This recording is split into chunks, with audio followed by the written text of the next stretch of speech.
Tunde, bed 6 is complaining of chest tightness.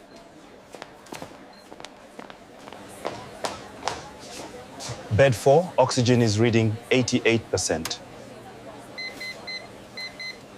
Bed 2 is shouting because of pain.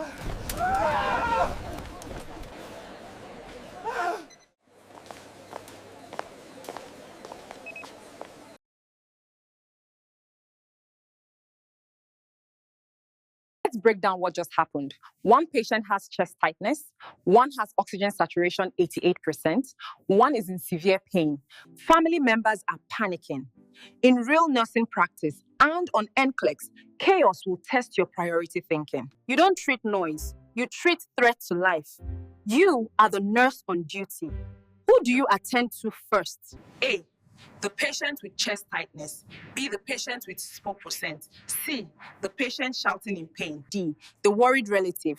Think carefully. Drop your answer inside our exclusive NCLEX community. That's where we break it down fully. Click the link in bio to join our exclusive NCLEX community.